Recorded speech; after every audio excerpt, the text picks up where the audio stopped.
Votre esprit prendra toujours le chemin le plus facile si vous le laissez faire. La seule façon de grandir est de le contraindre à faire les choses difficiles.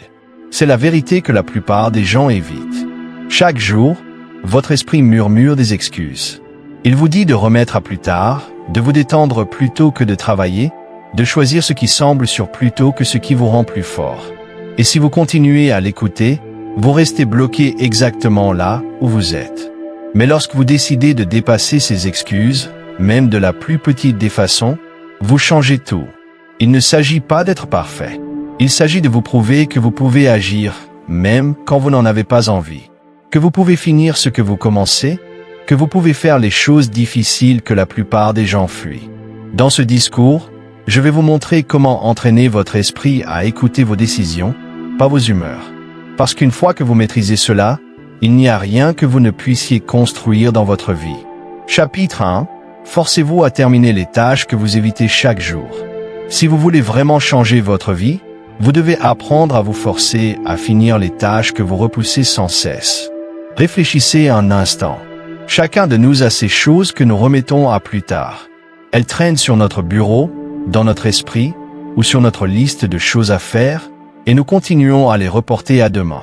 L'appel téléphonique difficile, la conversation inconfortable, le projet que nous savons devoir commencer, l'exercice auquel nous nous sommes promis, ou même ce livre que nous avons dit que nous finirions.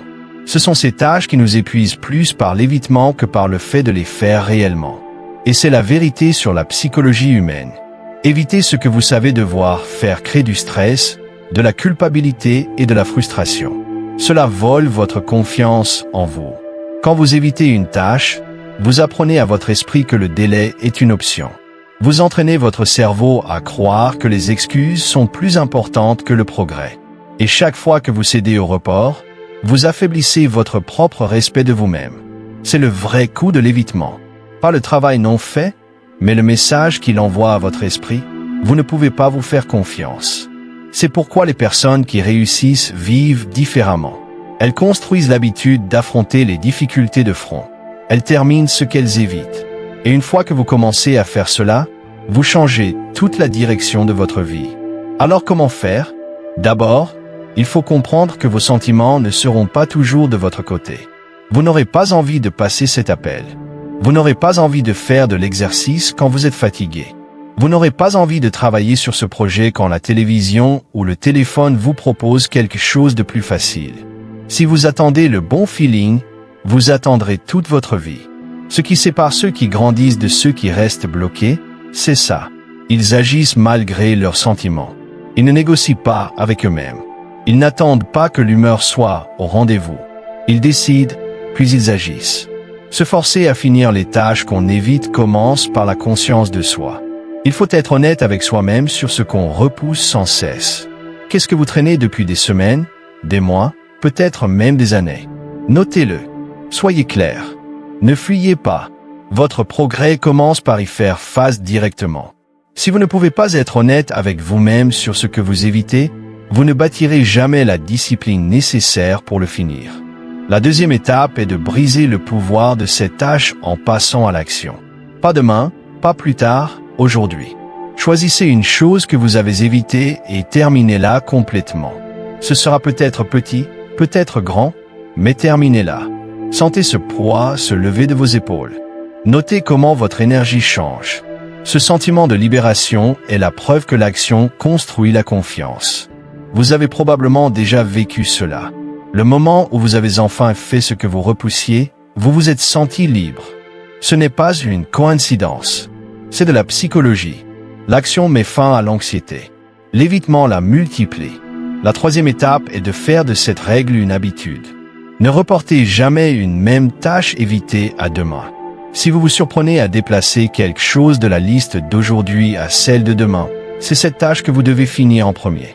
Entraînez votre cerveau à cette discipline. Avec le temps, cela devient automatique. L'esprit apprend que vous n'êtes pas du genre à traîner des tâches inachevées. Vous devenez quelqu'un qui boucle les boucles, quelqu'un qui va jusqu'au bout. C'est ainsi que grandit le respect de soi. Maintenant, pensez à ce que cela signifie dans la vie réelle. Imaginez que vous retardez encore cet email difficile. Chaque jour, vous l'évitez. Il reste dans votre esprit. Vous le voyez sur votre liste et ressentez ce petit poids qui vous presse. Cela vous distrait de tout le reste. Vous vous sentez même coupable quand vous essayez de vous détendre. Mais dès que vous vous asseyez, tapez le message et l'envoyez, la pression disparaît. Voici la leçon. Vous n'étiez pas fatigué du travail, vous étiez fatigué de l'évitement. Vous en aviez assez de porter ce poids, et la seule façon de le poser, c'était de finir la tâche. C'est ainsi que vous forcez votre esprit à faire les choses difficiles. Vous lui donnez une preuve. Chaque fois que vous terminez quelque chose que vous évitiez, vous montrez à votre cerveau que vous êtes plus fort que vos excuses. C'est ainsi que naît la confiance. La confiance ne vient pas de tâches faciles ou de victoires rapides. Elle vient du fait de vous prouver que vous pouvez affronter ce que vous avez le moins envie de faire. Mais comprenez ceci, il ne s'agit pas seulement de productivité. Il s'agit de votre identité. Chaque fois que vous terminez une tâche que vous avez évitée, vous redéfinissez qui vous êtes. Vous vous dites, je fais les choses difficiles. Je finis ce que je commence. Et quand votre identité change, votre vie change. La discipline n'est pas une question de règles. C'est l'histoire que vous vous racontez. Si vous vous voyez comme quelqu'un qui évite les choses difficiles, vous agirez comme tel.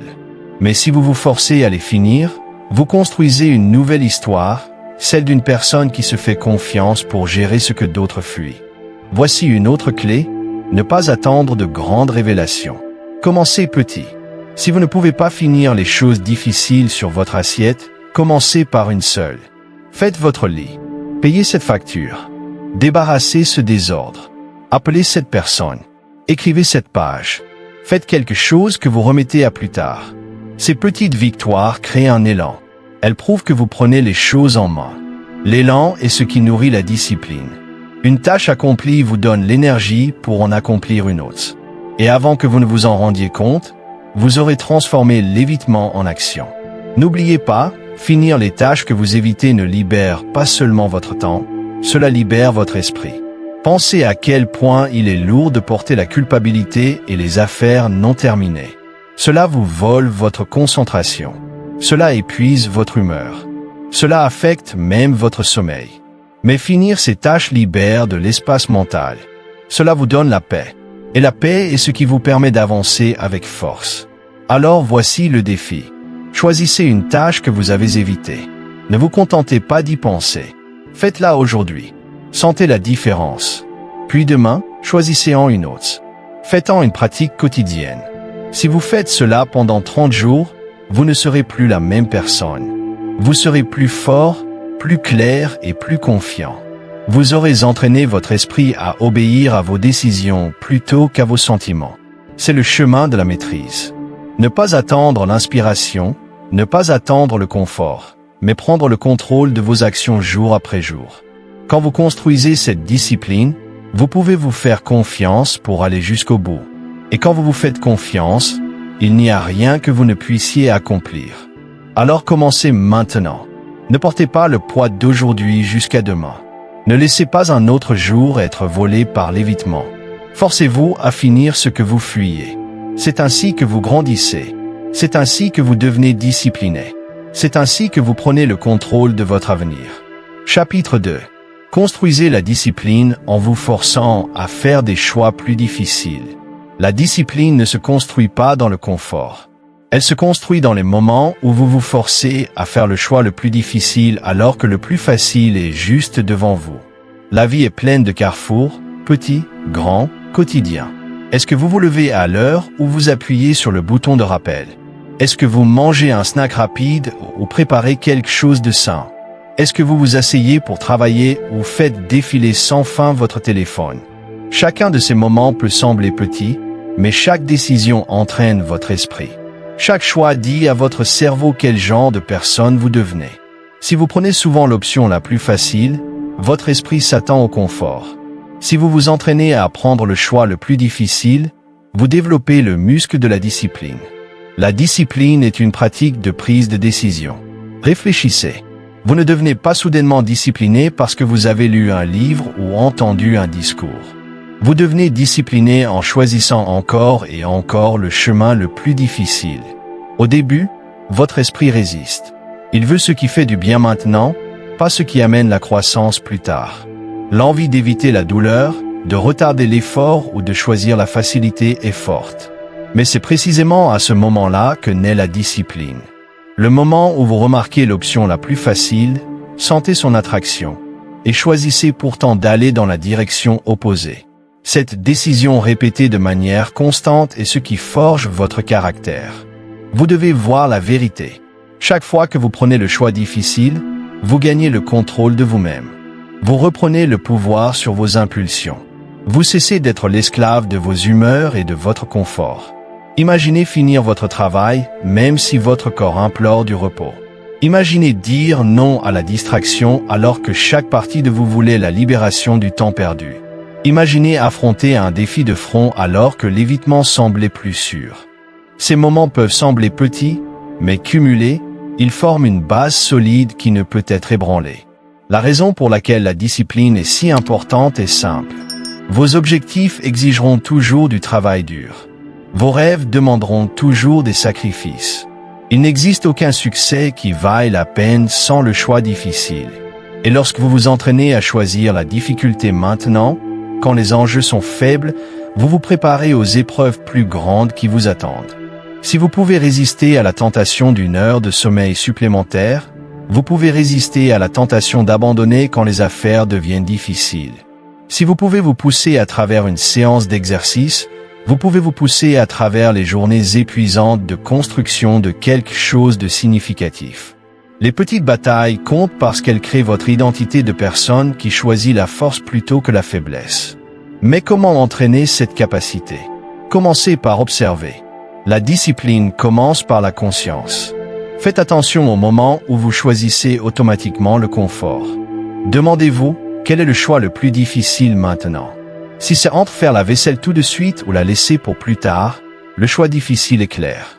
Si c'est entre une heure productive de travail ou passer ce temps à faire défiler, le choix difficile est clair. Si c'est entre affronter un problème ou l'ignorer, le choix difficile est clair. Une fois que vous le voyez, engagez-vous à le faire. Ne vous laissez pas de marge de négociation. Agissez avant que les excuses n'apparaissent. L'étape suivante est d'accepter que le choix difficile ne sera pas toujours agréable au début. Il ne doit pas l'être. C'est pourquoi on l'appelle le choix difficile. Mais voici la vérité. Il ne semble dur qu'au début. Une fois que vous l'avez franchi, vous découvrez une force insoupçonnée. Pensez à la dernière fois que vous vous êtes forcé à agir. Peut-être que c'était du sport. Peut-être que c'était du travail. Peut-être que c'était une décision difficile. Au début, vous avez résisté. Mais une fois que vous avez commencé, la résistance a faibli. La partie la plus difficile est de dépasser l'hésitation. C'est la psychologie derrière la discipline. L'inconfort diminue dès que vous vous engagez dans l'action. Un autre point important est de construire la constance. La discipline n'est pas une décision dramatique ponctuelle. Ce sont des centaines de petites décisions. La façon dont vous vous conduisez au quotidien compte plus que n'importe quel grand accomplissement. Vous construisez la discipline comme vous construisez la force au gymnase. Par la répétition. Un seul choix difficile ne vous transforme pas, mais 1000 le feront. Et avec le temps, votre cerveau s'y habitue. Vous ne luttez plus avec vous-même pendant des heures. Vous décidez simplement et vous allez jusqu'au bout. Pensez à quel point c'est puissant.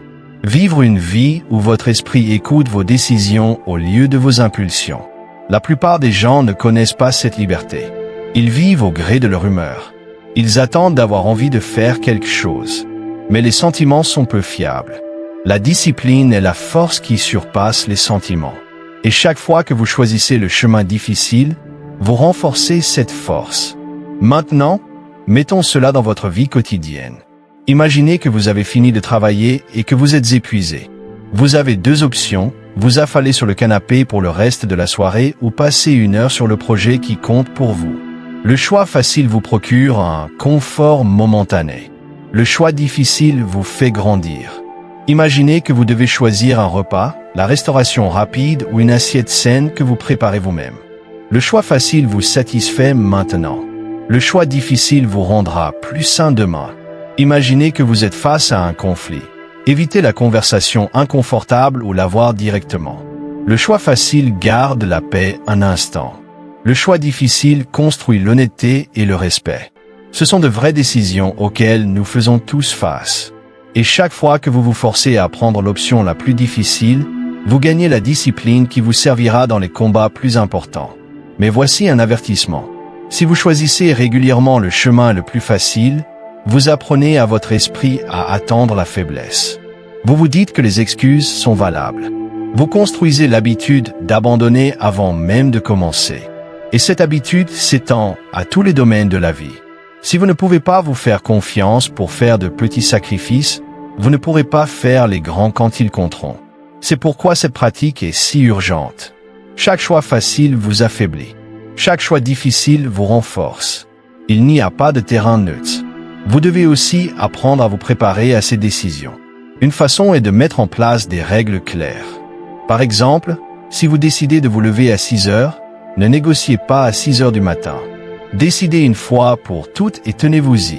Si vous décidez de faire de l'exercice 4 fois par semaine, ne vous demandez pas si vous en avez envie le jour de l'entraînement. La décision est déjà prise. Cela supprime toute négociation dans votre esprit. Quand vous connaissez la règle, vous la suivez, peu importe ce que vous ressentez sur le moment. C'est ça, la discipline. Une autre stratégie consiste à suivre vos choix difficiles. Notez-les. À la fin de la journée, demandez-vous, où ai-je pris la voie la plus difficile aujourd'hui? Voir vos progrès par écrit renforce votre identité. Vous commencez à vous reconnaître comme quelqu'un qui ne se contente pas du confort. Et cette reconnaissance crée de la fierté. La fierté n'est pas de l'arrogance. C'est la confiance tranquille que vous pouvez compter sur vous-même. Il y a aussi un bénéfice psychologique plus profond. Chaque fois que vous faites le choix difficile, vous réduisez la puissance de la peur. La peur prospère dans le confort.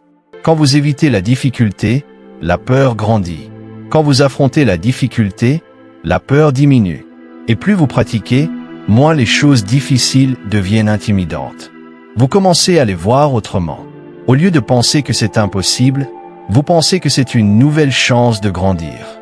Ce changement de perspective transforme tout. Vous devez aussi comprendre que la discipline est contagieuse dans votre propre vie. Si vous faites le choix difficile dans un domaine, vous êtes plus susceptible de le faire dans un autre. Poussez-vous dans votre santé et vous trouverez plus facile de vous pousser dans votre carrière. Choisissez la voie difficile dans votre travail et vous trouverez plus facile de faire face aux défis dans vos relations. La discipline se construit à travers les domaines. C'est pourquoi un changement comme se lever à l'heure ou s'engager à faire de l'exercice régulièrement peut transformer votre confiance dans toutes les autres parties de votre vie. Maintenant, pensez à l'inverse. Si vous refusez de construire la discipline, vous portez le poids du regret. Le regret est lourd. Il grandit chaque fois que vous savez que vous auriez pu prendre la décision difficile mais ne l'avez pas fait. Et le regret vous suit. Il vous murmure quand vous essayez de dormir. Il vous pèse quand vous essayez d'avancer. La seule façon de faire taire le regret est l'action, pas les promesses, pas les intentions. L'action. Choisir la voie difficile aujourd'hui. Voici donc la vérité. La discipline ne vient jamais par hasard. Vous devez la créer. Vous la créez en vous tenant au carrefour du confort et de la difficulté et en posant fermement le pied dans la difficulté. Vous le faites quand vous voulez fuir, mais au lieu de ça, vous faites face. Vous le faites quand vous voulez abandonner, mais au lieu de ça, vous poussez. Vous le faites quand vous voulez du répit, mais au lieu de ça, vous choisissez la croissance. C'est ainsi que les personnes fortes se construisent. C'est ainsi que le caractère se forme. Chaque jour vous offre des dizaines d'occasions de vous exercer. Vous n'avez pas besoin d'attendre un grand défi. C'est dans les petits moments ordinaires, sortir du lit, finir le travail, tenir une promesse, aller jusqu'au bout. Chacun de ces moments est une chance de prendre la décision difficile. Si vous maîtrisez ces moments, les défis plus grands de la vie ne vous briseront pas et la récompense est énorme. Quand vous construisez la discipline, vous créez la liberté. La liberté du regret, la liberté de la faiblesse, la liberté du potentiel gaspillé. Vous vous réveillez en sachant que vous pouvez vous faire confiance pour faire ce qui doit être fait. C'est le type de confiance le plus profond. Pas la confiance superficielle de l'apparence, mais la confiance profonde de l'intégrité. Vous savez que vous êtes fiable et ce savoir est inestimable. Alors, entraînez-vous dès aujourd'hui. Forcez-vous à prendre la décision difficile chaque fois qu'elle se présente. Faites-le non pas une fois, mais tous les jours. Faites-le jusqu'à ce que ce soit automatique. Faites-le jusqu'à ce que les gens vous regardent et se demandent comment vous êtes devenu si stable, si fiable, si fort. Et quand ils demanderont, vous connaîtrez la réponse. Parce que vous avez construit la discipline en vous forçant à faire les choix difficiles.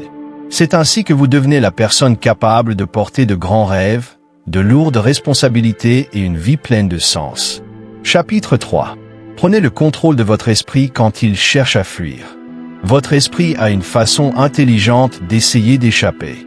Quand la vie exige des efforts, au moment où la pression apparaît, au moment où l'inconfort monte, votre cerveau cherche la sortie la plus proche, il murmure « fais-le plus tard ». Fais une pause. Trouve quelque chose de plus facile. Il vous offre distraction, divertissement ou confort pour éviter ce qui compte vraiment. Si vous ne prenez pas le contrôle dans ces moments, votre esprit vous éloignera du progrès et vous conduira au regret. C'est pourquoi apprendre à maîtriser vos pensées quand elles cherchent à fuir est l'une des compétences les plus importantes que vous puissiez développer. Chaque personne fait face à ce défi.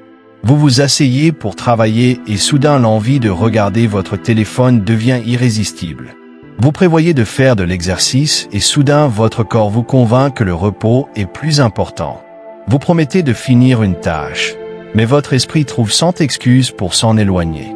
Ce n'est pas une faiblesse qui vous est propre. C'est la psychologie humaine.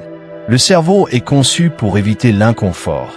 Il cherche à n'importe quelle voie qui enlève l'effort. Si vous le laissez faire, il dirigera tout. Mais quand vous prenez le contrôle, vous commencez à reprogrammer la façon dont votre esprit réagit. Vous passez d'esclave à maître. La première étape est la conscience. Vous ne pouvez pas contrôler ce que vous ne voyez pas. Faites attention à quand votre esprit tente d'échapper. Notez les schémas. Cela arrive généralement quand quelque chose semble difficile, quand le résultat est incertain ou quand l'ennui s'installe. Vous reconnaîtrez l'envie de vous lever, de procrastiner, de retarder. Attrapez ce moment. Ne le laissez pas passer inaperçu. C'est la porte du changement. Une fois que vous le voyez, vous pouvez décider. Sans conscience, vous agissez en pilote automatique. Avec conscience, vous reprenez le choix. La deuxième étape est l'interruption. Quand vous sentez l'envie de fuir, arrêtez-vous un instant. Ne foncez pas dans la distraction. Respirez. Dites-vous, je vois ce qui se passe. Cette pause est puissante. Elle brise le cycle automatique. Au lieu de laisser votre cerveau vous entraîner dans l'évitement, vous créez un espace où la discipline peut s'imposer. Même 2 ou 3 secondes de conscience peuvent changer tout le résultat. La troisième étape est la redirection. Votre esprit veut quitter la tâche parce qu'elle est inconfortable. Mais au lieu de céder, ramenez-vous à ce à quoi vous vous êtes engagé. Dites, je continue encore 5 minutes. Souvent, la résistance faiblit une fois que vous vous remettez au travail. C'est parce que la partie la plus difficile n'est pas le travail lui-même, mais de dépasser l'impulsion de fuir.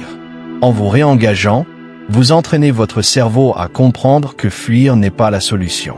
Vous construisez la ténacité mentale en vous maintenant dans l'inconfort jusqu'à ce qu'il perde son pouvoir. Vous devez aussi comprendre le coût de la fuite. Chaque fois que vous cédez, vous renforcez la faiblesse. Vous apprenez à votre esprit qu'abandonner est acceptable, et cette croyance s'étend à tout ce que vous faites. Les petites fuites mènent aux grandes. Éviter une conversation devient éviter une responsabilité. Sauter un entraînement devient abandonner sa santé. Ignorer une tâche devient des années de potentiel gaspillé. Vous ne perdez pas seulement du temps, vous perdez la confiance en vous. C'est pourquoi il est si important de briser cette habitude tôt, dans les petites décisions quotidiennes où la fuite semble anodine. Le contrôle vient par la répétition. Chaque fois que vous résistez à l'envie de fuir, vous devenez plus fort. Chaque fois que vous restez avec la difficulté au lieu de courir, vous tracez un nouveau chemin dans votre cerveau. Au début, cela semble contre nature. L'envie de fuir est forte, mais avec le temps, cela devient votre nouvelle normalité.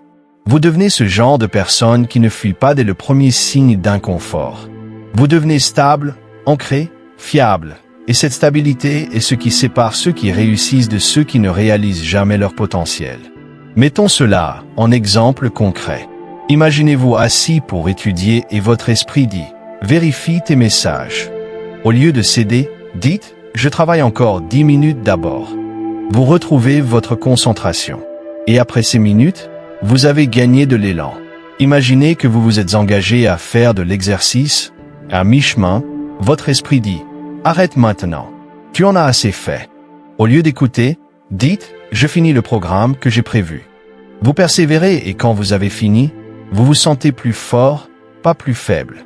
Imaginez que vous êtes dans une conversation tendue et que votre esprit dit « Change de sujet.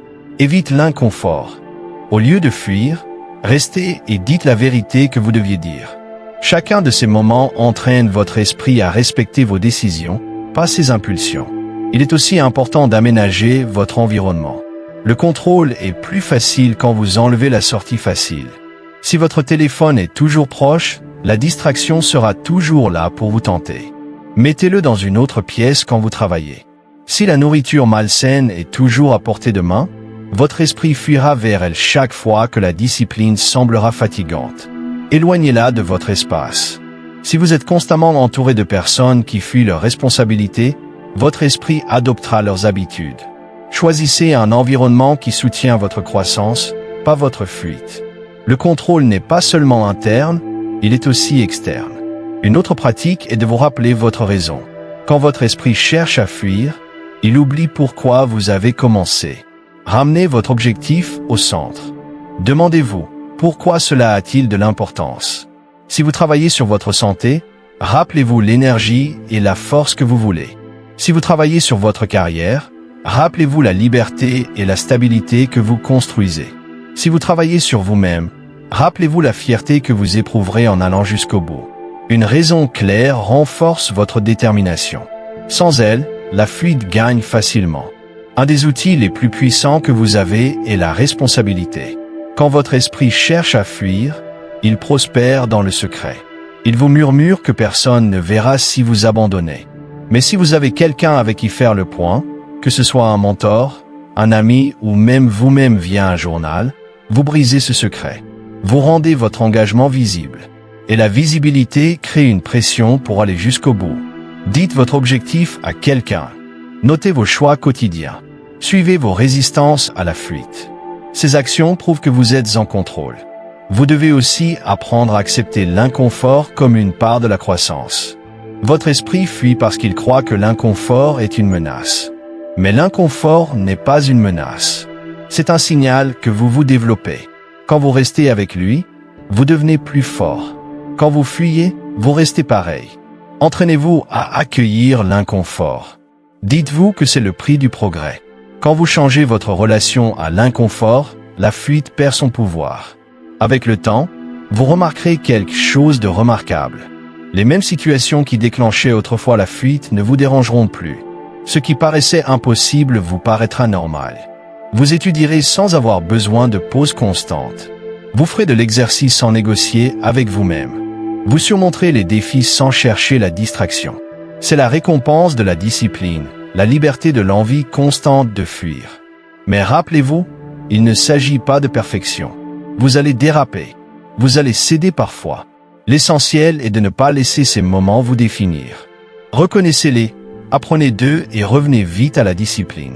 Chaque fois que vous vous reprenez, vous prouvez que vous pouvez revenir sur la bonne voie. Le contrôle n'est pas de ne jamais tomber. C'est de se relever plus vite à chaque fois.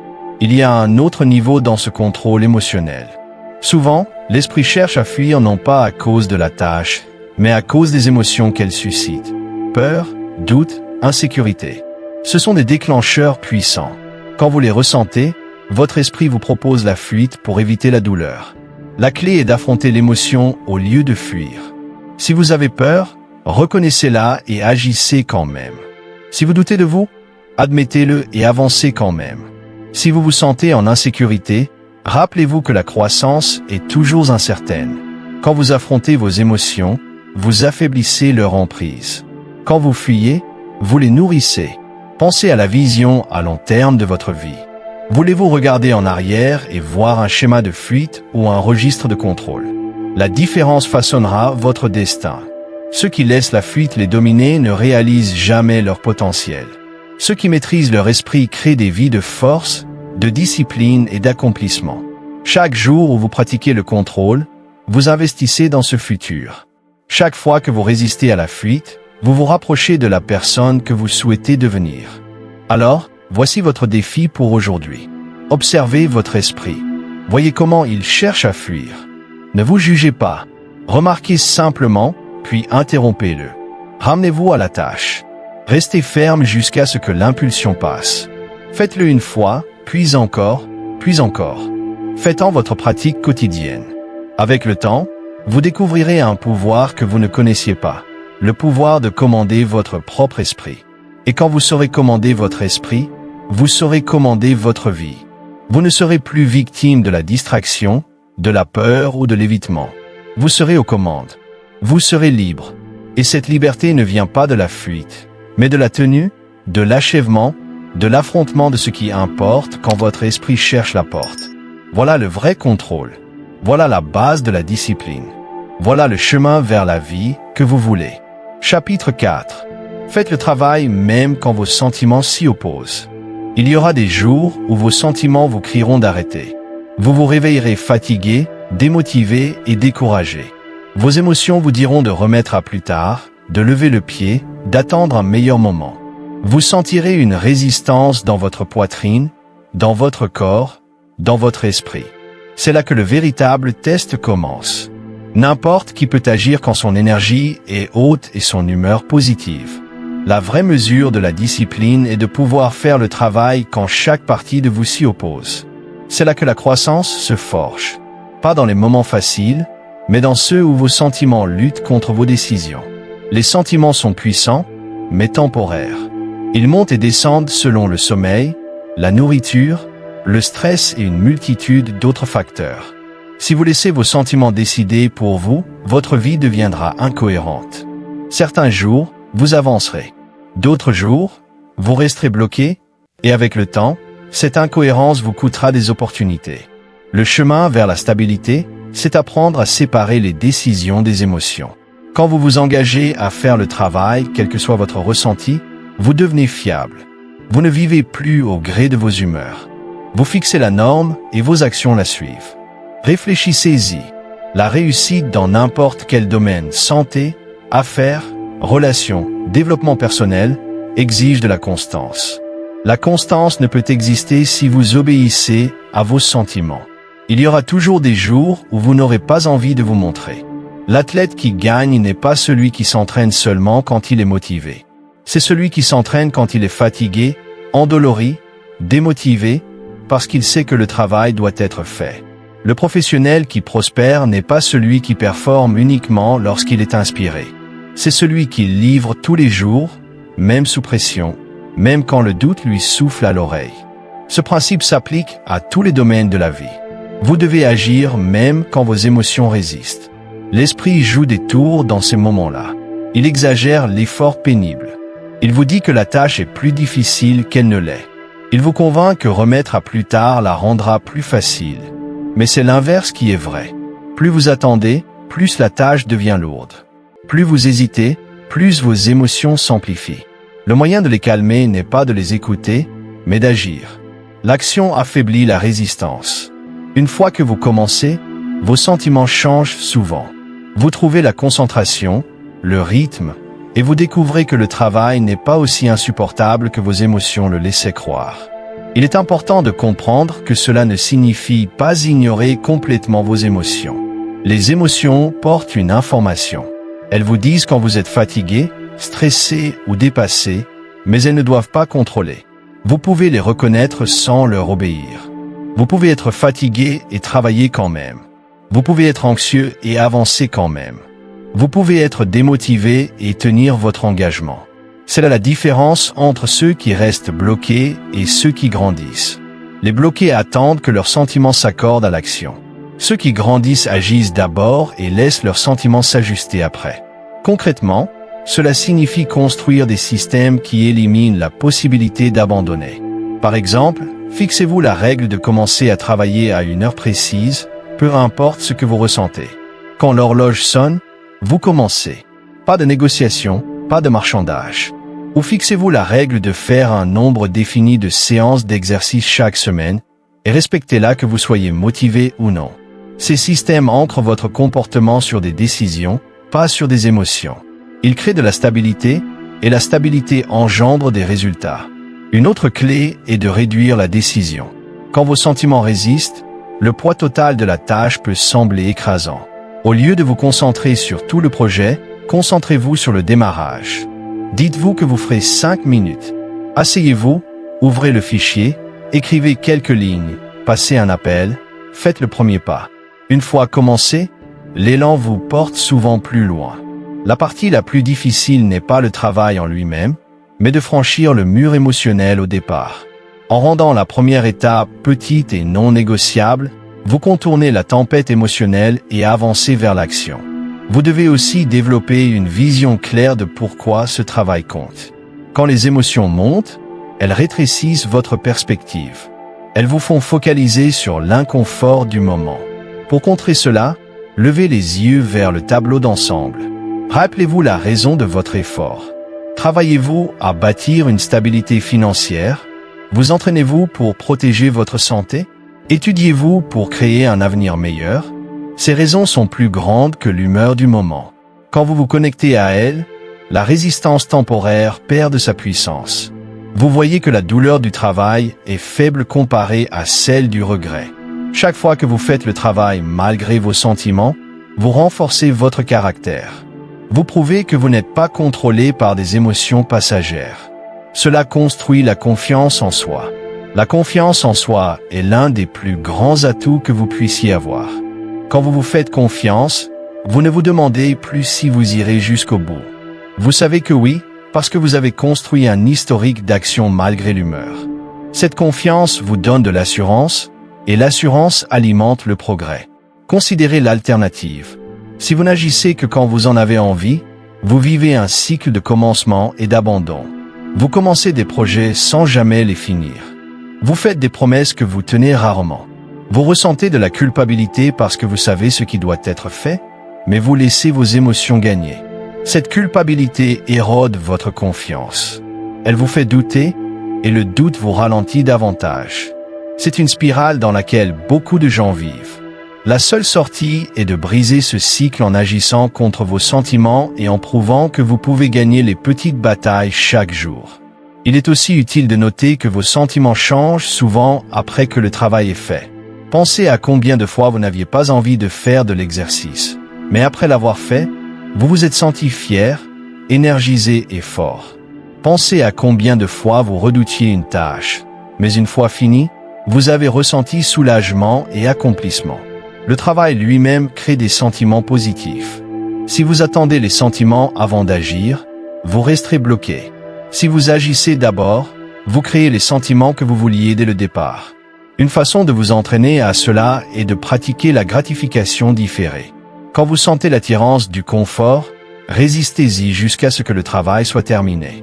Par exemple, ne regardez pas la télévision avant d'avoir fini vos tâches. Ne vous détendez pas avant que vos responsabilités soient remplies. Cela entraîne votre cerveau à associer plaisir et productivité, pas évitement. Avec le temps, il devient naturel de finir le travail avant de chercher le confort. Une autre pratique est d'utiliser des signaux physiques pour ancrer l'action. Par exemple, si vous travaillez à un bureau, créez un rituel spécifique qui signale qu'il est temps de commencer. Allumez une lampe, ouvrez un carnet, mettez un minuteur. Ces signaux contournent vos émotions et disent à votre cerveau qu'il est temps d'agir. Les petites habitudes comme celle-ci peuvent vous porter à travers les moments de résistance sans dépendre de la motivation. Vous devez aussi faire attention au langage que vous utilisez avec vous-même. Si vous dites constamment « je n'en ai pas envie », vous donnez du pouvoir à cette pensée. Remplacez-la par « il est temps de le faire ». Des commandes simples et directes déplacent votre attention des sentiments vers les décisions. La façon dont vous vous parlez a de l'importance. Un langage fort et clair construit la discipline. Un langage faible et incertain nourrit l'évitement. Au fil du temps, plus vous pratiquez l'action contre vos sentiments, plus cela devient facile. Vous cessez d'attendre que le travail vous fasse plaisir. Avant de commencer, vous acceptez que les sentiments sont peu fiables et vous construisez votre vie autour de l'action. Ce changement crée la liberté. Vous n'attendez plus que les humeurs vous guident. Vous vous guidez vous-même. Vous devenez stable dans un monde où la plupart des gens se laissent emporter par chaque émotion passagère. C'est ainsi que les gens atteignent la grandeur. Pas en étant inspirés tous les jours, mais en se montrant chaque jour. Pas en se sentant fort tout le temps, mais en agissant fort même quand ils se sentent faibles. Pas en poursuivant la motivation, mais en créant des résultats par la discipline. La différence est simple. La plupart des gens sont contrôlés par leurs sentiments, mais les personnes qui réussissent se contrôlent elles-mêmes. Donc le défi est clair. Quand vos émotions luttent contre vous, ne les attendez pas. Agissez malgré elles. Commencez le travail. Tenez bon. Finissez-le. Notez comment les sentiments changent. Après avoir fait ce qui devait être fait, accumulez ces victoires et laissez-les renforcer votre confiance en vous. À chaque action contre la résistance, vous construisez une version plus forte et plus disciplinée de vous-même. Le futur que vous voulez dépend de cette compétence. Les objectifs que vous rêvez d'atteindre n'attendront pas que vos émotions s'alignent. Ils demandent une action constante. Ils demandent de la fiabilité. Ils demandent que vous travailliez même quand c'est difficile. Et la bonne nouvelle, c'est que vous avez déjà cette capacité. C'est une décision. C'est un choix. Et plus vous le faites souvent, plus cela devient facile. Faites le travail même quand vos sentiments s'y opposent. C'est ainsi que vous vous distinguez. C'est ainsi que vous construisez la force. C'est ainsi que vous passez du souhait de changement à sa création. Vos émotions ne commandent pas. C'est vous. Et au moment où vous reprenez ce pouvoir, toute votre vie commence à changer. Chapitre 5. Entraînez votre cerveau à rester stable sous un vrai stress. Le stress fait partie de la vie, personne ne peut y échapper. Il se manifeste dans les délais, les pressions financières, les conflits, l'incertitude et les événements inattendus. Certaines personnes craquent sous sa pression, tandis que d'autres semblent le gérer avec calme et force. La différence n'est pas la chance. Ce n'est pas que l'une ait moins de problèmes. La différence, c'est l'entraînement. Votre cerveau peut être conditionné à rester stable sous la pression au lieu de s'effondrer. Comme les muscles deviennent plus forts sous résistance, votre esprit peut devenir plus stable sous pression si vous l'entraînez délibérément. Sans cet entraînement, le stress vous contrôle. Avec lui, c'est vous qui vous contrôlez. La première vérité à accepter est que le stress en soi n'est pas le véritable ennemi. Le stress existera toujours. La vie est pleine d'exigences et de défis. Ce qui fait mal aux gens n'est pas le stress lui-même, mais l'incapacité à le gérer. Une personne fait face à une lourde charge de travail et l'utilise pour devenir plus affûtée et productive. Une autre subit la même charge et s'effondre dans la frustration et l'épuisement. La différence n'est pas la charge, mais la réponse. Vous ne pouvez pas éliminer le stress de votre vie, mais vous pouvez apprendre à y répondre avec stabilité. C'est là que réside le pouvoir. Quand le stress arrive, la réaction naturelle est la panique ou la fuite. Le cerveau interprète la pression comme une menace et veut fuir. Votre cœur s'emballe. Vos pensées partent dans tous les sens et vos émotions montent. Si vous agissez selon cette première réaction, vous perdez le contrôle. Vous faites de mauvais choix. Vous retardez l'action. Vous freinez votre progrès. La compétence dont vous avez besoin est de marquer une pause, de reconnaître le stress et de rester assez stable pour penser clairement. Cette pause est une forme de pouvoir. Elle vous empêche de réagir à l'aveugle et vous permet d'agir stratégiquement. L'un des meilleurs moyens de construire cette stabilité est l'exposition. Vous devez vous mettre délibérément dans des situations qui vous étirent. Si vous évitez toute forme de pression, vous ne développerez jamais la résilience nécessaire pour les défis plus grands. Les petits stress vous préparent aux plus grands. Par exemple, si vous vous exercez à finir vos tâches à temps, même quand le délai est inconfortable, vous vous entraînez à rester concentré quand les échéances sont sérieuses. Si vous affrontez les petits conflits au lieu de les éviter, vous vous préparez à des conversations plus intenses ensuite. La tolérance au stress fonctionne comme un conditionnement. Plus vous vous exposez à une dose gérable, plus vous devenez capable. Une autre pratique est de contrôler votre respiration. Cela peut sembler simple, mais c'est puissant. Sous stress, votre corps réagit en premier. Votre respiration devient superficielle, votre cœur bat plus vite, vos muscles se tendent. Cette réaction physique alimente la panique. Si vous la coupez en ralentissant votre respiration, vous envoyez un message à votre cerveau que vous êtes en sécurité. Vous calmez votre système nerveux et vous donnez de l'espace à votre esprit pour penser.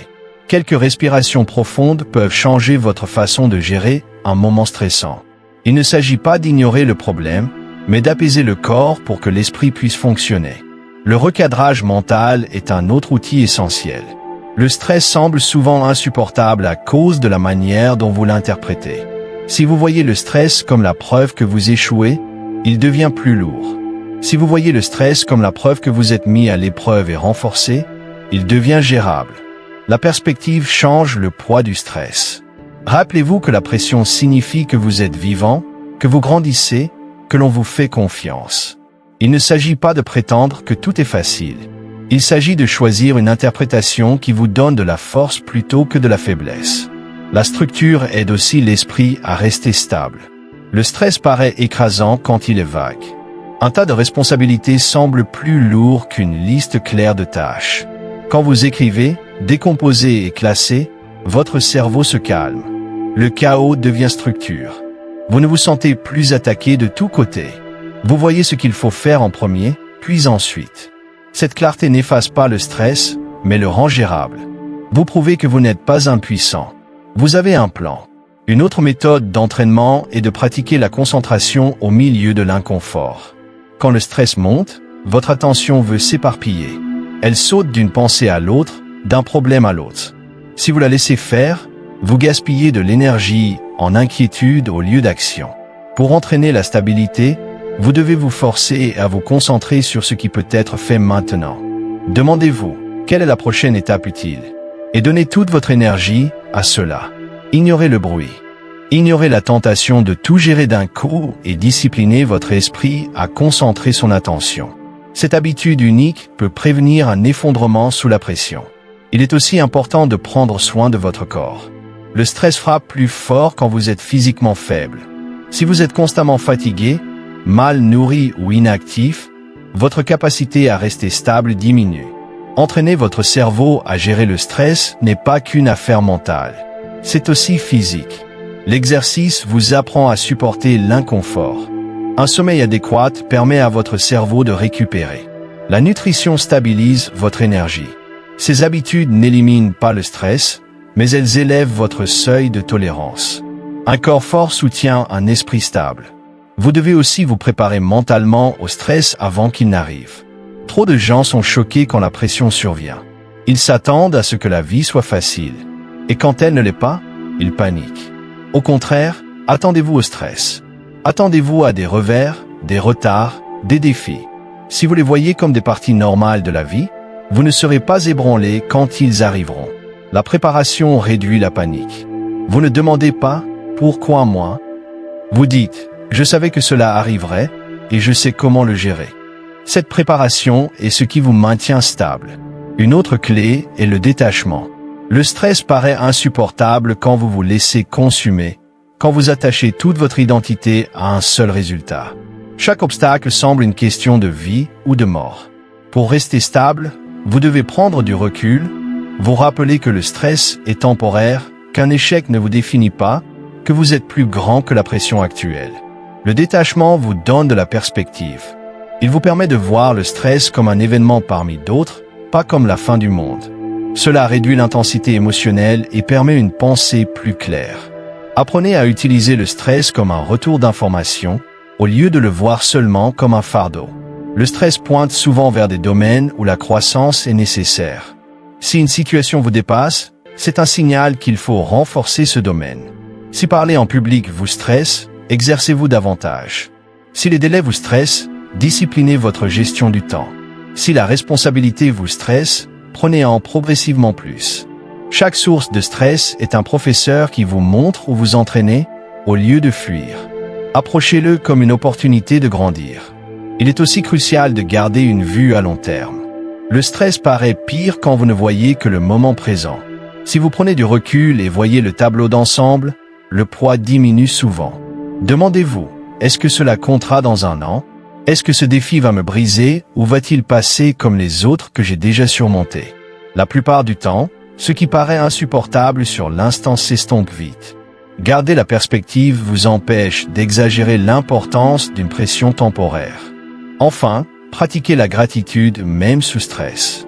Le stress focalise votre attention sur ce qui ne va pas. La gratitude déplace votre attention vers ce qui va encore bien.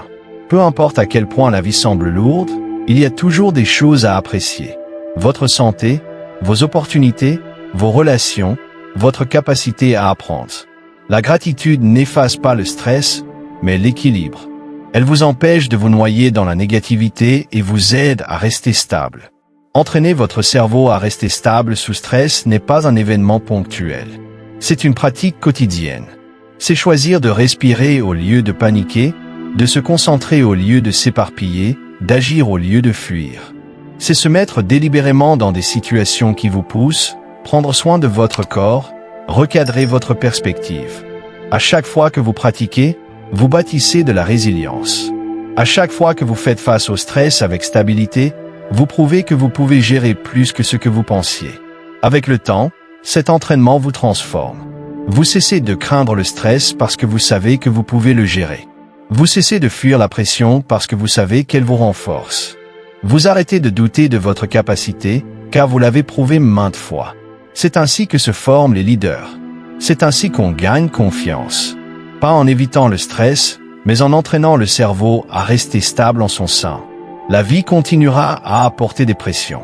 Les défis ne disparaîtront jamais. Mais vous n'avez pas besoin qu'ils disparaissent. Vous devez devenir quelqu'un qui reste calme, clair et fort quoi qu'il arrive. Cette capacité vaut plus que le confort. C'est la base de la discipline, de la croissance et du succès durable. Et cela commence le moment où vous décidez que le stress ne vous contrôlera pas. Vous vous contrôlerez vous-même. Chapitre 6. Avancez quand la paresse vous murmure d'arrêter tout de suite. La paresse n'est pas toujours bruyante. La plupart du temps, elle vient comme un murmure doux dans votre tête qui vous dit d'arrêter, que vous en avez assez fait, que vous méritez de vous reposer, même quand vous savez que vous ne l'avez pas encore mérité. Ce murmure sonne doucement, mais c'est la voix qui empêche les gens d'atteindre leur potentiel.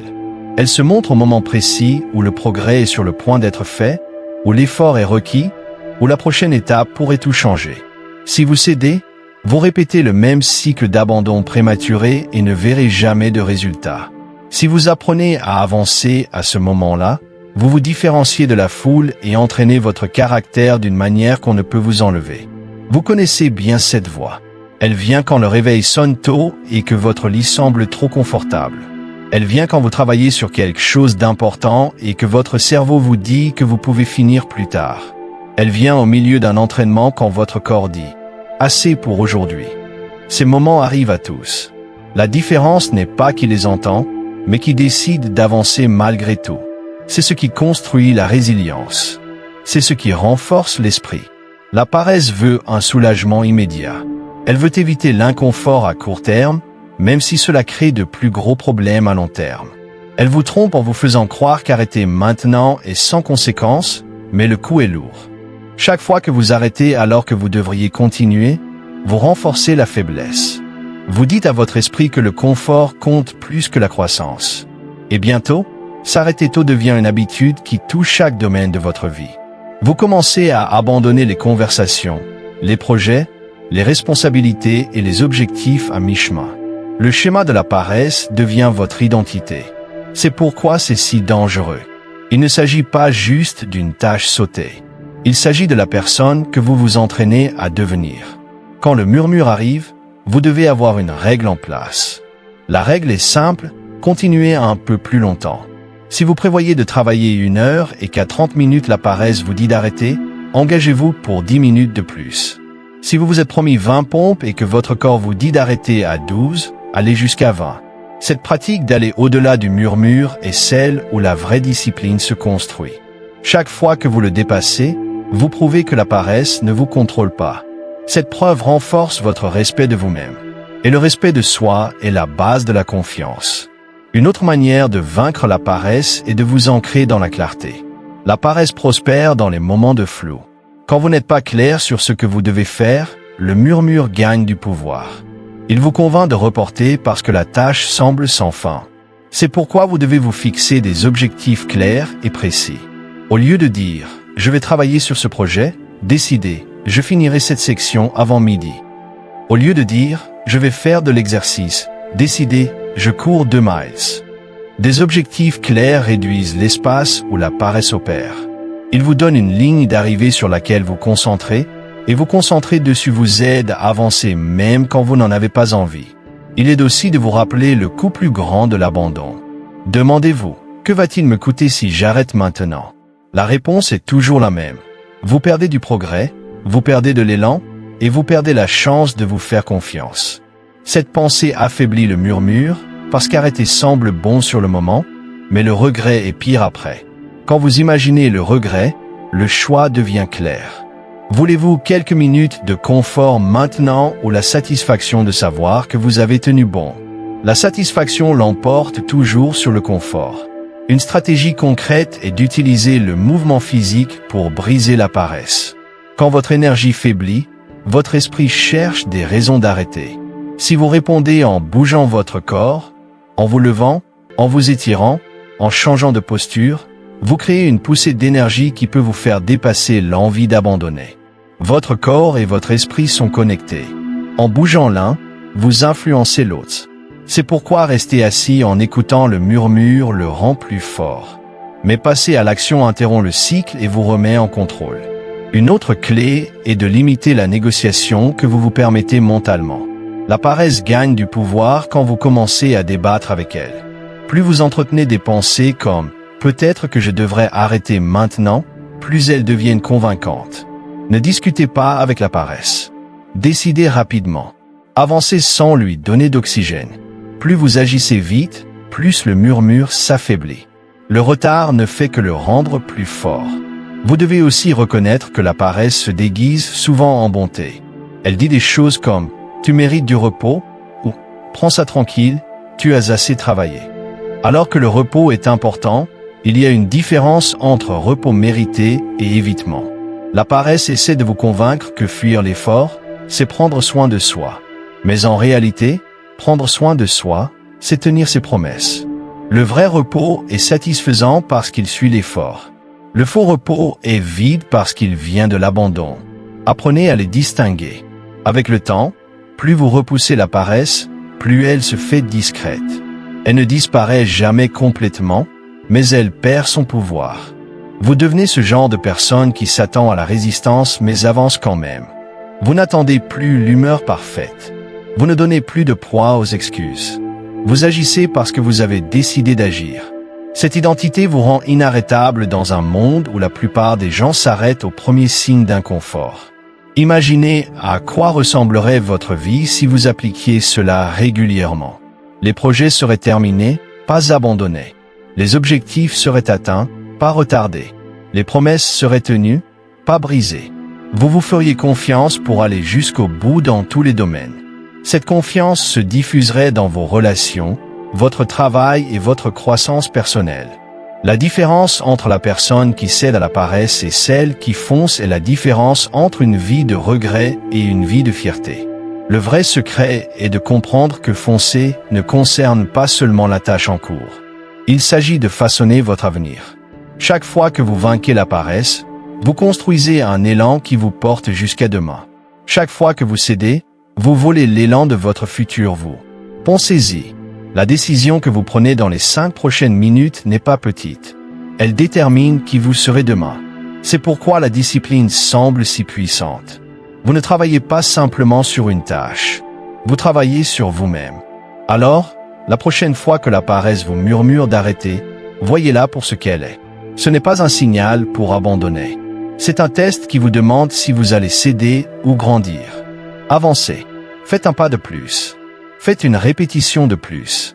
Écrivez une page de plus. Passez un appel de plus. Puis un autre. Continuez jusqu'à ce que le murmure s'efface en arrière-plan. Le sentiment de fierté et de contrôle qui suit sera toujours plus fort que le confort temporaire de l'abandon. C'est ainsi que vous construisez une vie disciplinée. En avançant, pas une fois, mais encore et encore, jusqu'à ce que ce soit votre réponse normale. La paresse murmurera toujours, mais vous vous serez entraîné à ne pas l'écouter. Et quand vous vivrez ainsi, vous n'attendrez plus la motivation. Vous ne craindrez plus l'échec. Vous saurez que, quelle que soit la résistance qui apparaît, vous continuerez d'avancer. C'est la liberté qui vient de la discipline. C'est la force qui construit le succès. Et tout commence par ce choix simple mais puissant de continuer quand la paresse vous dit d'arrêter tout de suite. Chapitre 7. Maîtrisez votre esprit en tenant de simples promesses. Votre esprit observe toujours ce que vous faites. Chaque fois que vous vous faites une promesse, même la plus petite, votre cerveau enregistre si vous la tenez ou si vous la rompez. C'est ainsi que le respect de soi se construit ou se détruit. Si vous dites que vous vous lèverez à une certaine heure et que vous le faites, votre cerveau le note. Si vous dites que vous boirez plus d'eau aujourd'hui et que vous le faites, votre cerveau vous fait un peu plus confiance. Si vous promettez de finir une tâche avant la fin de la journée et que vous la terminez effectivement, votre cerveau apprend que vous êtes fiable. En revanche, quand vous dites une chose et en faites une autre, votre esprit commence à douter de vous. Il apprend que vos mots ne veulent pas dire grand-chose. Et une fois cela arrivé, vous affaiblissez votre propre confiance. Car au fond de vous, vous savez que vous ne pouvez pas compter sur vous. La façon de gagner sur votre esprit n'est pas dans de grandes déclarations ou des objectifs dramatiques, mais dans de petites promesses que vous tenez. De petits engagements tenus régulièrement sont bien plus puissants que de grandes ambitions qui ne se réalisent jamais. Si vous voulez reconstruire la confiance en vous, commencez par quelque chose de réaliste.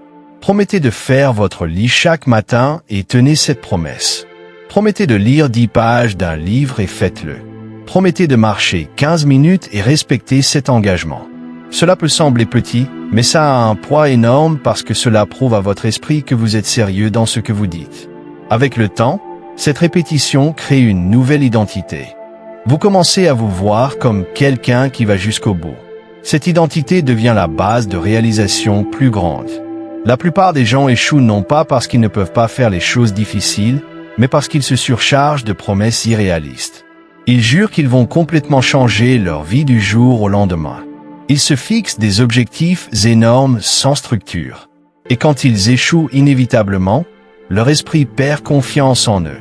La meilleure approche est la constance régulière.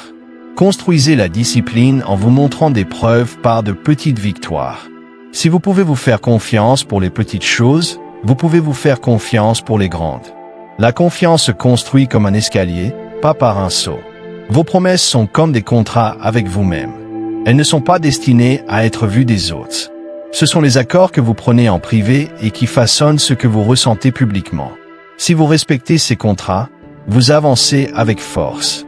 Si vous les rompez, vous portez une honte silencieuse. Pensez à quel point c'est lourd quand vous savez que vous avez dit que vous feriez quelque chose, mais que vous ne l'avez pas fait. Cette déception demeure, même si personne d'autre ne le sait. Maintenant, pensez à la fierté que vous ressentez quand vous tenez un engagement. Même s'il est petit, ce sentiment de contrôle et de satisfaction est réel. C'est la psychologie que vous devez maîtriser. Gagner sur votre esprit n'est pas une question de perfection. Vous manquerez parfois, mais le but est de construire un schéma où vos actions correspondent à vos promesses la plupart du temps.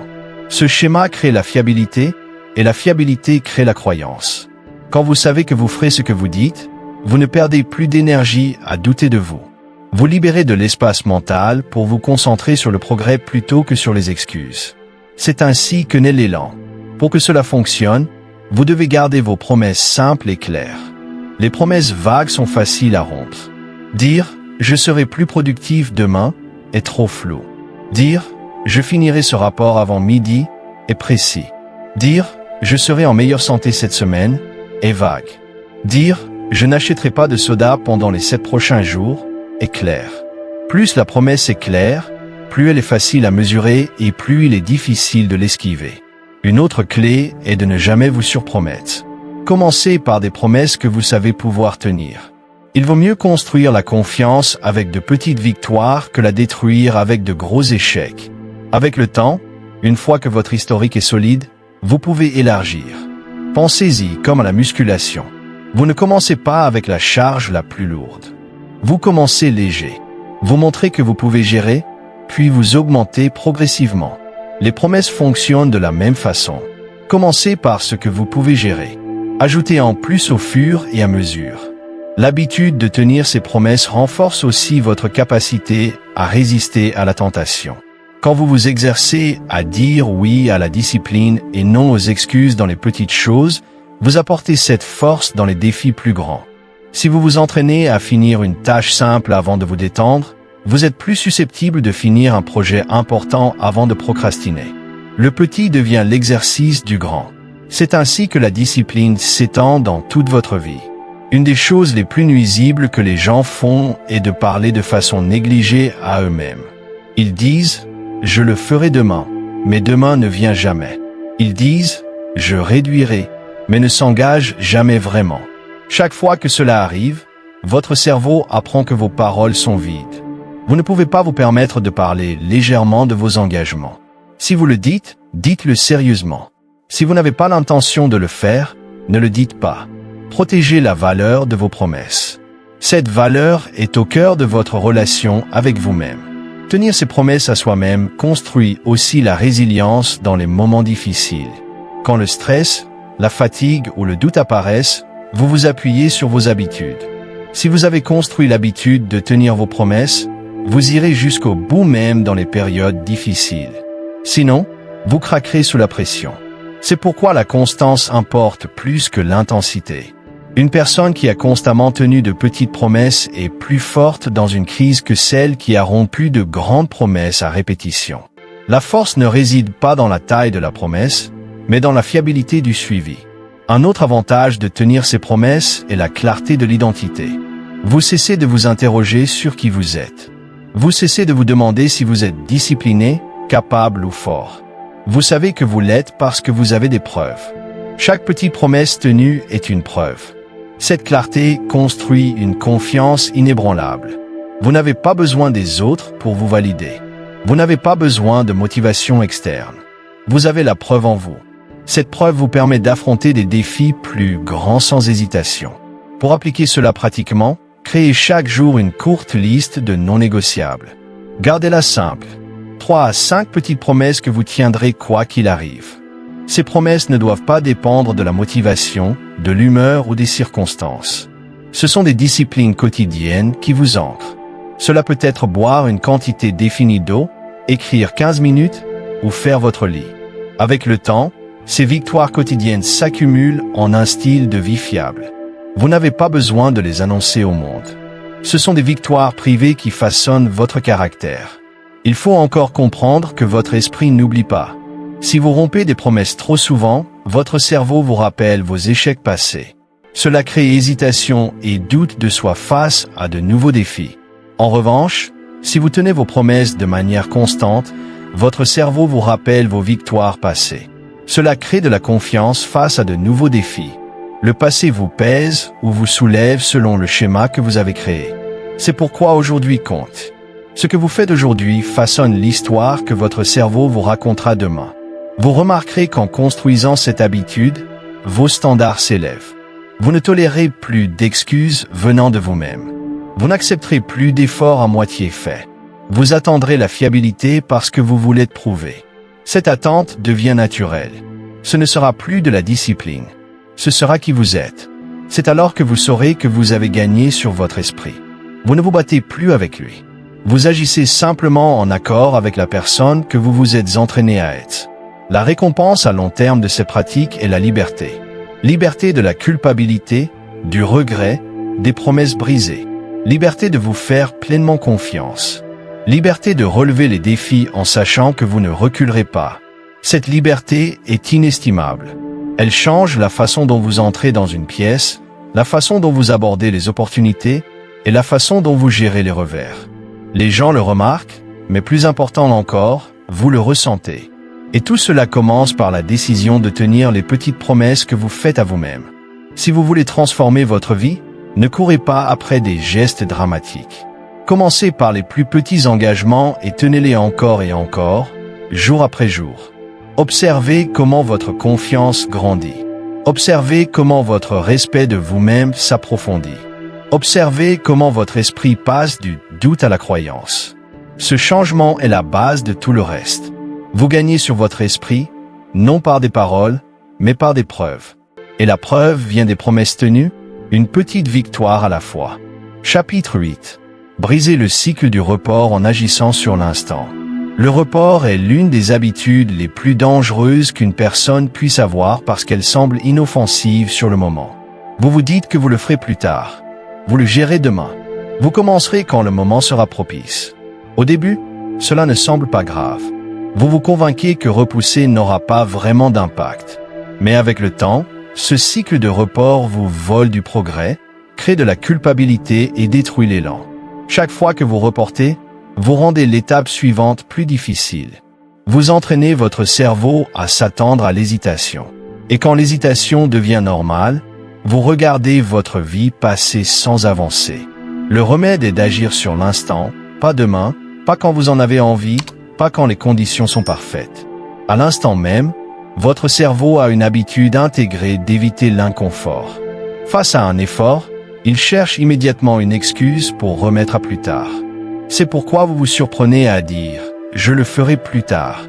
Même pour de petites tâches comme passer un appel, répondre à un message ou finir un rapport. Mais voici la vérité. Le plus tard arrive rarement. Demain ressemble tellement à aujourd'hui. Si vous n'agissez pas maintenant, vous ne vous sentirez pas par miracle plus motivé ou prêt plus tard.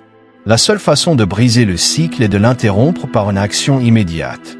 Une fois que vous agissez, même de façon minime, vous affaiblissez le pouvoir du report. Pensez à combien de temps est perdu dans l'hésitation. Vous restez assis avec la pensée de ce que vous devez faire, et plus vous restez, plus cela pèse. Votre esprit exagère la tâche. Il la grossit en quelque chose d'écrasant. C'est pourquoi l'action est si puissante. L'action tranche à travers le bruit. Au moment où vous commencez, le poids commence à s'alléger. Le problème diminue parce que vous avez cessé d'y penser et commencé à le traiter. Agir sur l'instant vous donne de la clarté, tandis que le reporter ne crée que du brouillard. Le changement le plus important est de comprendre que vous n'avez pas besoin de vous sentir prêt pour commencer. Attendre la bonne humeur est un piège. La préparation vient après que vous ayez commencé, pas avant. Une fois que vous faites un pas, votre cerveau s'ajuste. L'énergie monte. La concentration s'affine. Vous avez probablement vécu cela. Redoutant une tâche, enfin commençant, puis réalisant qu'elle n'était pas aussi terrible que vous l'imaginiez. C'est la psychologie de l'élan. Le mouvement crée la préparation. Rester assis dans le report ne fait que renforcer la résistance. Une manière concrète de vous entraîner à sortir du report est d'utiliser la règle de l'action immédiate. Quand une tâche apparaît et que vous savez qu'elle compte, agissez dans un délai court. Passez l'appel. Écrivez la première phrase. Ouvrez le fichier. Faites le premier pas. Ne laissez pas s'élargir l'écart entre la pensée et l'action, parce que c'est là que le report grandit. Réduisez cet écart. Apprenez à votre cerveau que les décisions sont suivies de mouvements. Plus vous pratiquez cela, plus cela devient automatique. Une autre pratique puissante est de réduire la tâche. Beaucoup de gens reportent parce qu'ils regardent le projet entier et se sentent dépassés. Ils pensent aux heures que cela prendra, à l'énergie requise, aux défis à venir. Au lieu d'attaquer tout le projet, engagez-vous simplement à commencer. Si vous devez écrire, commencez par un paragraphe. Si vous devez faire de l'exercice, commencez par 10 minutes. Si vous devez nettoyer, commencez par un tiroir. Agir sur l'instant ne signifie pas tout finir d'un coup. Cela signifie commencer tout de suite. Commencer est la partie la plus difficile. Une fois que vous la franchissez, le reste devient gérable. Il est aussi de reconnaître le coût émotionnel du report. Chaque fois que vous reportez, vous portez avec vous de la culpabilité. Vous vous sentez mal à l'aise, distrait, agité. Même quand vous essayez de vous détendre, la pensée de ce que vous avez évité reste dans votre esprit. Ce poids mental épuise plus d'énergie que la tâche elle-même. Agir sur l'instant vous libère de ce fardeau. Vous gagnez la paix intérieure parce que vous avez fait ce que vous aviez dit que vous feriez. Cette paix vaut bien plus que le confort du report. Considérez combien de vie est perdue dans l'attente. Les gens attendent le moment parfait pour commencer leur parcours fitness, les conditions parfaites pour démarrer une entreprise, le moment parfait pour s'exprimer, le jour parfait pour changer leurs habitudes. Ce moment parfait n'est jamais arrivé. Ce qui arrive à la place, ce sont des années de retard, des années d'excuses, des années d'occasions manquées. Agir sur l'instant n'est peut-être pas parfait, mais cela crée du progrès. Le progrès est compliqué, inconfortable et incertain, mais il est réel. Le report ne vous donne rien d'autre que du regret. Une autre compétence importante est d'apprendre à séparer la pensée de l'action. Trop de temps est passé à analyser, planifier et réfléchir sans agir. Planifier a sa valeur, mais trop réfléchir est juste une autre forme de report. Quand vous vous surprenez à tourner en rond, rappelez-vous que la clarté vient de l'exécution. Vous n'avez pas besoin de connaître chaque étape avant de commencer. Vous devez juste connaître la première et la prendre. Agir sur l'instant révèle l'étape suivante. Attendre vous bloque. L'environnement joue aussi un rôle. Si votre entourage est rempli de distractions, le report devient plus facile. Vous devez créer un environnement qui favorise l'action immédiate.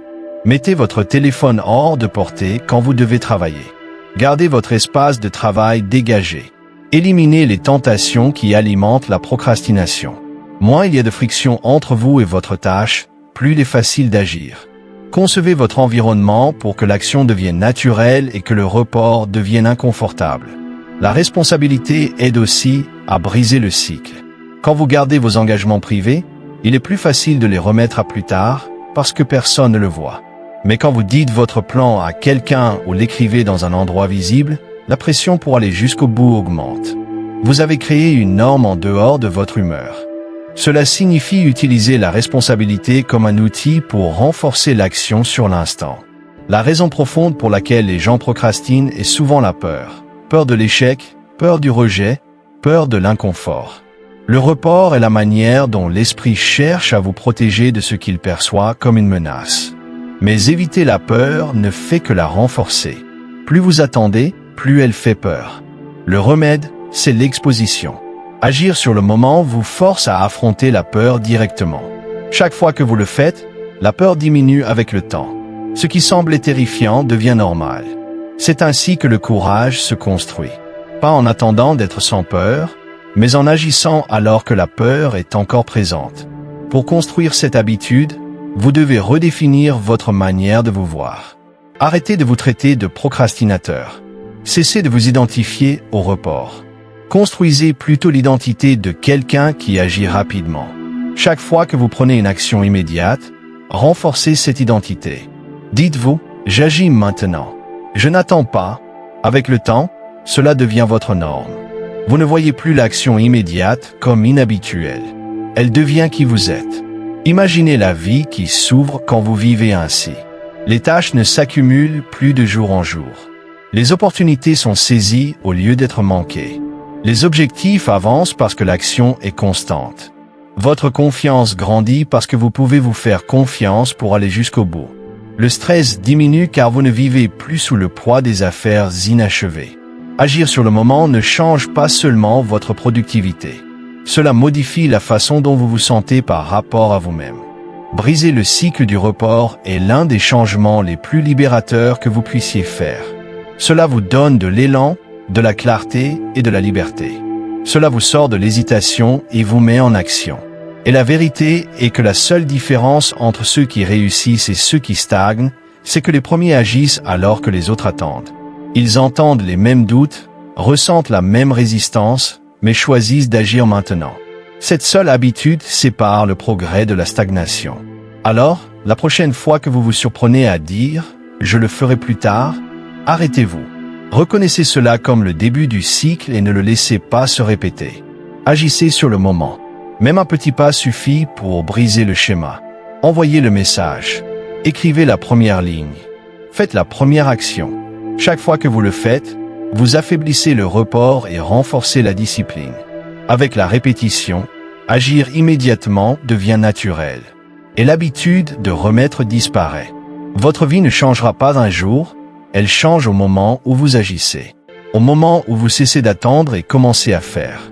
Au moment où vous décidez que le report vous a trop volé et qu'il est temps de réclamer votre progrès maintenant. Ce choix est devant vous chaque jour. Brisez le cycle. Agissez sur le moment. C'est ainsi que vous reprenez le contrôle de votre temps, de vos objectifs et de votre avenir. Chapitre 9. Devenez plus fort chaque jour en disant oui à la discipline. La discipline est la base de la force. Chaque fois que vous la choisissez, vous devenez plus fort. Chaque fois que vous l'évitez, vous restez pareil.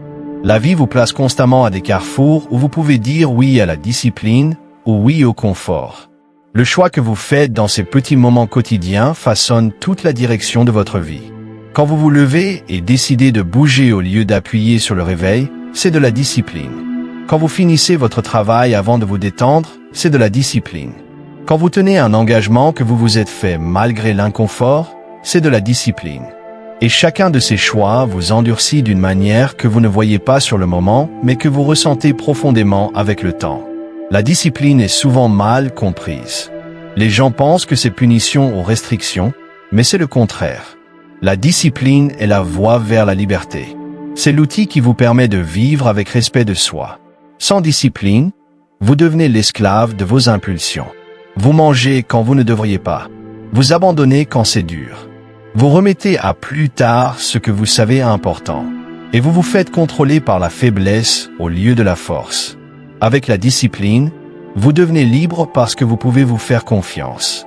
Vous savez que vous irez jusqu'au bout. Vous savez que vous ferez ce qui doit être fait. Cette confiance en soi construit la force. La force n'est pas innée. Elle se crée chaque fois que vous dites oui à la discipline. Quand il serait plus facile d'abandonner, pensez au moment où vous avez résisté à la tentation, quand vous avez fini une tâche malgré la fatigue, quand vous êtes resté fidèle à vos standards, même sans témoin. Ce sont les briques qui construisent la résilience. Et plus vous pratiquez, plus vous devenez fort. Ce qui paraissait impossible devient normal. Ce qui vous brisait n'a plus de pouvoir. La discipline durcit votre caractère en quelque chose d'inébranlable. Le défi est que la discipline ne fait pas souvent du bien au départ. Elle demande de l'effort quand vos sentiments veulent autre chose. Elle exige de la constance quand votre esprit veut de la variété. Elle requiert de l'engagement quand vos émotions sont incertaines. Mais c'est précisément pourquoi elle construit la force. Le confort ne vous façonne pas. La résistance, oui. La croissance se produit dans les moments où vous choisissez la voie difficile plutôt que la facile. La récompense ne réside pas seulement dans le résultat de l'action, mais dans la force que vous gagnez en la faisant. Dire oui à la discipline ne signifie pas toujours de grands sacrifices. C'est souvent de petites actions répétées qui s'accumulent. Se lever à l'heure, faire de l'exercice comme prévu, manger de façon responsable, tenir ses promesses, rester concentré. Aucune de ces actions n'est spectaculaire prise isolément. Mais pratiquées chaque jour, elles ajoutent une force de fer. Elles transforment comment vous vous percevez. Vous cessez de voir la discipline comme douloureuse et commencez à la voir comme une part de vous. Et quand ce changement arrive, vous ne luttez plus contre elle. Vous l'adoptez. Vous devez aussi reconnaître le rôle de la discipline. Quand la vie devient imprévisible, le stress, les défis et les revers seront toujours là. Si vous n'avez pas construit la discipline avant, vous craquerez sous la pression. Mais si vous vous êtes entraîné chaque jour, vous resterez stable quand les tempêtes arrivent. La discipline crée un réservoir de force sur lequel vous pouvez puiser quand la vie vous teste. C'est pourquoi devenir plus fort chaque jour est essentiel. Vous ne pouvez pas attendre que la crise arrive pour construire la force. Vous devez la bâtir à l'avance par des choix quotidiens. Un des plus beaux cadeaux de la discipline est la clarté. Sans elle, la vie paraît chaotique. Vous ne savez pas par quoi commencer. Vous vous sentez tiraillé dans toutes les directions et votre esprit est agité. La discipline tranche ce chaos en vous donnant une structure. Vous savez ce qui doit être fait et vous le faites malgré l'humeur. Cette clarté, elle-même, construit la force parce qu'elle élimine la négociation sans fin avec vous-même. Vous cessez de gaspiller de l'énergie à débattre s'il faut agir. Vous agissez tout simplement.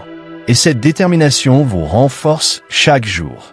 Pour vivre avec discipline, vous devez créer des standards et les honorer. Les standards sont les règles que vous vous donnez et qui définissent votre façon d'agir. Par exemple, vous pouvez vous fixer comme règle de ne jamais manquer un entraînement prévu, de finir votre travail avant les distractions, de ne pas rompre vos engagements une fois pris. Ces standards servent de limite à votre comportement. Chaque fois que vous les respectez, vous devenez plus fort. Chaque fois que vous les brisez, vous vous affaiblissez. La différence entre les personnes fortes et faibles tient souvent à qui respecte ses standards et qui fait des exceptions selon ses émotions. Un autre aspect important est de cesser de romantiser la motivation. La motivation est instable. Elle va et vient selon l'humeur, l'énergie et les circonstances. Si vous l'attendez, vous gaspillerez la majeure partie de votre vie à attendre. La discipline supprime ce besoin de motivation. Elle dit, je ferai cela parce que j'ai décidé de le faire, pas parce que j'en ai envie. Ce changement est ce qui vous rend plus fort. N'importe qui peut agir quand il se sent inspiré. Peu peuvent agir quand ils ne le sont pas. La force, c'est choisir la discipline sans avoir besoin que la motivation vous tienne la main. Pensez à l'impact à long terme. Une personne qui dit oui à la discipline tous les jours est une personne complètement différente après 1, 5 ou 10 ans. Elle a une concentration plus aiguisée, des habitudes plus solides, plus de résilience et une confiance plus profonde. Elle s'est entraînée à agir même quand les conditions ne sont pas favorables. Elle a bâti un historique de fiabilité. En revanche, une personne qui dit non à la discipline tous les jours devient plus faible avec le temps. Elle perd confiance en elle. Elle vit avec regret et frustration. Sa force diminue parce qu'elle ne s'est jamais donné la chance de grandir. Il est aussi important de comprendre que la discipline n'est pas une question de perfection. Vous trébucherez. Vous romprez parfois vos promesses. L'essentiel est de revenir vite sur le bon chemin. La force n'est pas de ne jamais tomber. C'est de ne jamais rester à terre. Chaque fois que vous revenez à la discipline après un écart, vous bâtissez encore plus de force. Vous prouvez que l'échec n'est pas la fin. C'est juste une étape du processus. Cette résilience est ce qui vous rend inébranlable avec le temps. Une façon d'entraîner la force est d'ajouter délibérément des défis à votre journée. Prenez les escaliers au lieu de l'ascenseur. Levez-vous plus tôt que nécessaire. Faites une série supplémentaire lorsque vous vous entraînez. Résistez à une indulgence inutile. Ces petits actes d'autodiscipline peuvent sembler insignifiants, mais ils construisent un état d'esprit qui embrasse la difficulté au lieu de la fuir. Plus vous cherchez de petits défis, plus vous êtes prêt au plus grand.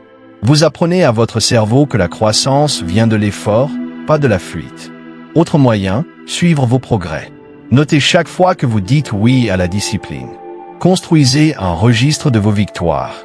Quand le doute s'immisce, vous pouvez regarder ce registre comme preuve de votre force. Cette preuve compte. Elle vous rappelle que vous n'êtes pas faible, que vous avez déjà montré de la force et que vous pouvez recommencer. Voir le progrès construit la confiance et la confiance alimente encore plus la discipline.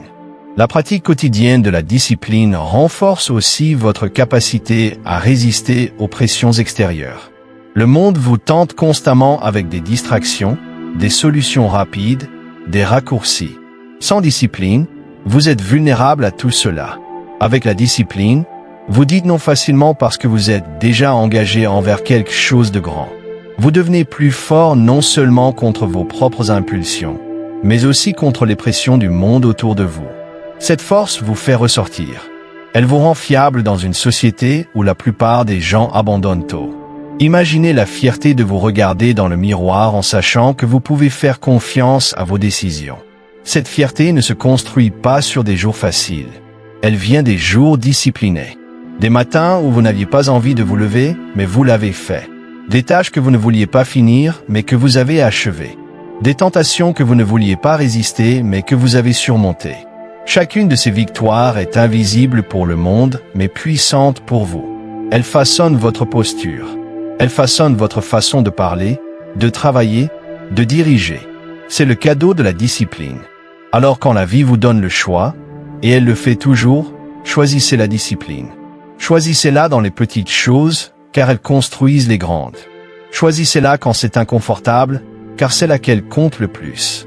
Choisissez-la chaque jour, car la discipline ne se construit pas en un acte, mais dans des actes répétés qui durcissent votre caractère.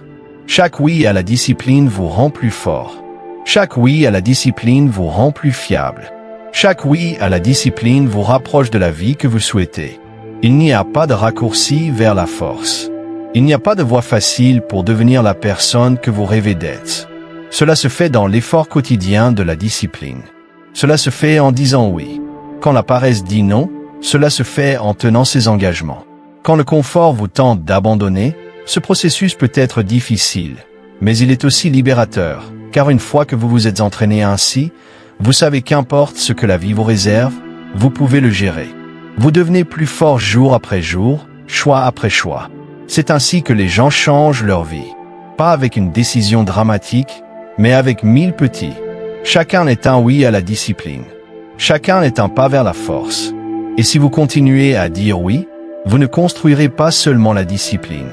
Vous construirez une vie que d'autres admirent et dont vous êtes fiers. Chapitre 10. Renforcez votre esprit en montrant que l'action contrôle votre vie. Votre esprit devient plus fort quand vous cessez de laisser les pensées et les sentiments prendre le contrôle et que vous prouvez par une action constante que c'est vous qui commandez. Trop de gens passent leur vie dans leur tête à planifier, rêver et trop réfléchir sans jamais créer l'habitude d'aller jusqu'au bout. Ils confondent intention et progrès. Mais la vérité, c'est que seule l'action change quelque chose. Quand vous montrez chaque jour que l'action dirige votre vie, votre esprit commence à se remodeler. Il apprend que vos décisions ne sont pas que des idées, mais des ordres à honorer. C'est ainsi que se crée la force mentale. Pas par une réflexion sans fin, mais par une action répétée qui renforce la personne que vous devenez. Quand vous laissez l'hésitation vous contrôler, votre esprit s'affaiblit. Chaque fois que vous dites que vous ferez quelque chose sans le faire vraiment, vous créez un schéma d'échec dans votre psychologie. Vous vous apprenez que vos paroles ne valent rien. Avec le temps, cela ronge la confiance en soi. Vous cessez de vous faire confiance. Et quand vous ne vous faites pas confiance, vous doutez de tout ce que vous entreprenez. L'inverse se produit quand vous agissez. Chaque fois que vous faites un pas, même petit, vous prouvez à votre cerveau que vous êtes fiable. Cette preuve construit la force. Elle construit la confiance. Elle construit l'élan. L'action est plus puissante que la motivation.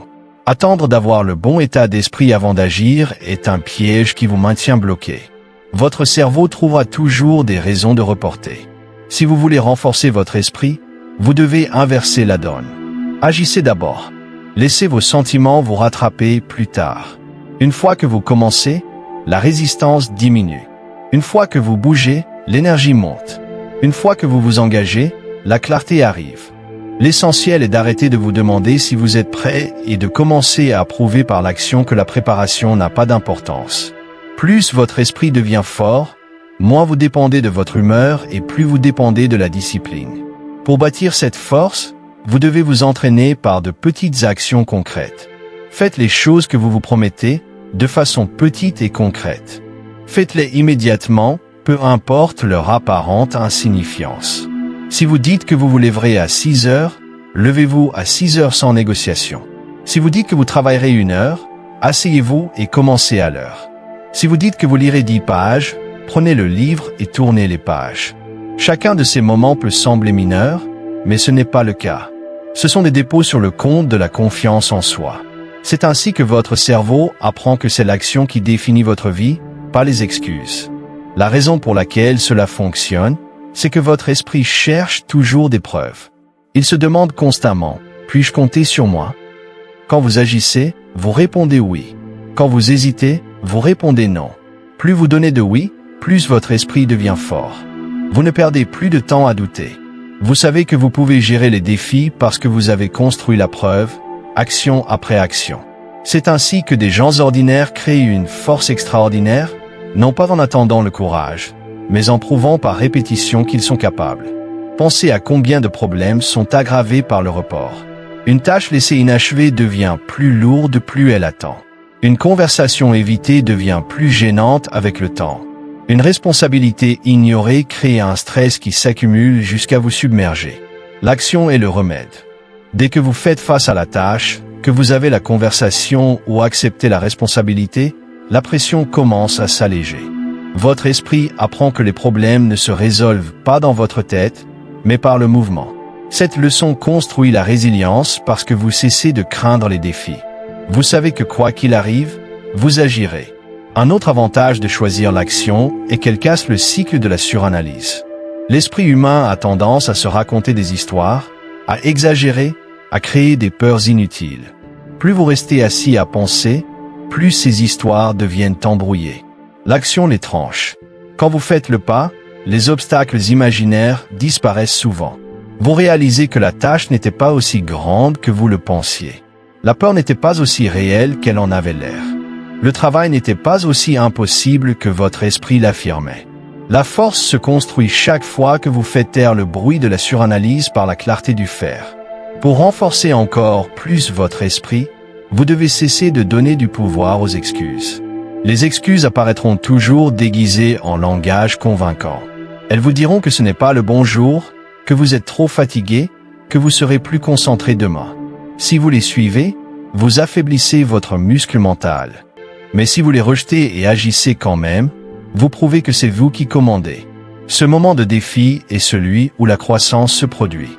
Vous montrez à votre esprit que ce ne sont pas les excuses qui dictent votre vie, mais vos choix.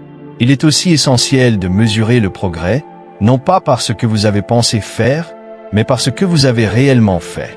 Les gens se créditent souvent pour la planification, mais planifier sans exécuter n'a aucune valeur. La force mentale s'acquiert dans l'exécution.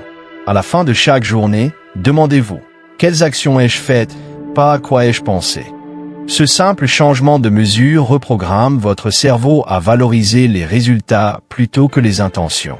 Avec le temps, vous commencez naturellement à vivre par l'action parce que vous avez entraîné votre attention à s'éloigner des pensées illusoires pour se tourner vers des preuves tangibles. Un des changements les plus profonds quand vous laissez l'action diriger votre vie est la transformation de l'identité.